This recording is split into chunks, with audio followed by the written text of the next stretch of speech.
Il faut retenir que le colonel Tchéboro est l'épicentre même de ces massacres, parce qu'après avoir ordonné que des gens soient tués au stade, il a ordonné que des gens soient conduits au camp dans ces geôles. Pendant 4 jours, des personnes ont été malmenées, torturées, rasées comme des bêtes.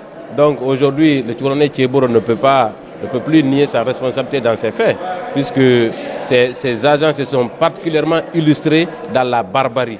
Des gens auxquels on a privé de leur liberté, on a privé de la nourriture, même pour les petits besoins naturels, ils ont été empêchés. Donc aujourd'hui, je crois que le tribunal est assez édifié sur la responsabilité de Tchéboro. Aujourd'hui, on a découvert davantage qui est la personne, qui est le colonel Tchéboro. Donc nous sommes assez satisfaits du passage de cette victime à la barre. Et ça en dit long sur les massacres du 28 septembre. L'un des avocats du capitaine Moussa Dadis Camara a essayé de faire croire que voilà, c'est une personne fabriquée, ce n'est pas une vraie victime. Qu'est-ce que vous répondez à M. Pépé Koulemou? Écoutez, vous savez, à la défense, il y a toujours des écarts de langage. Après la fracture de la langue, aujourd'hui, on nous parle de fabrication de personnes.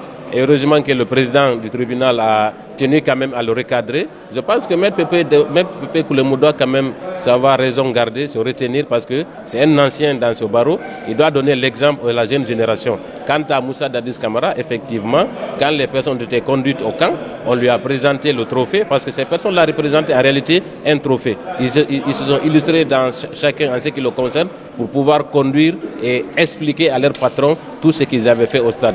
Donc le trophée a été présenté au président qui a certainement abdigué pour que ces personnes-là soient conduites dans ces geôles afin d'être torturées. Donc leur responsabilité et de Moussa Dadis Camara et de Moussa Tchéboro, elle est effective et il ne peut pas s'en défaire. Et quand vous entendez une partie de la défense dire que votre client n'a apporté la moindre preuve, que ce sont des simples déclarations qu'il a eu à faire? Écoutez, d'abord les procès-verbaux sont des moyens de preuve jusqu'à inscription de faux. Les déclarations qu'il a tenues sont corroborées justement par plusieurs personnes qui étaient dans les geôles de Tchéboro. Donc cela suffit largement pour démontrer qu'effectivement il était à cet endroit et qu'il a subi des tortures. Il a versé des photos dans le dossier et les procès-verbaux de ses compagnons d'infortune confirment effectivement les sévices qu'il a eu à subir dans les geôles de Moussa Tchéboro Camara. La défense a aussi essayé de déstabiliser votre client, justement en le confondant aux déclarations qu'il a eu à faire. Écoutez, il n'y avait aucune confusion. Au contraire, c'est la défense de Moussa Dadis Camara qui a voulu créer de la confusion et aller jusqu'à déformer les propos qui sont tenus dans l'écrit même dans le procès verbal, parce qu'il y a un passage qui indique clairement les propos qu'il a tenus à la barre. Ils ont voulu escamoter cette partie. Et malheureusement pour eux, nous veillons au grain. Et c'est la raison pour laquelle ils ont été recadrés. Je pense que ça leur servira de leçon.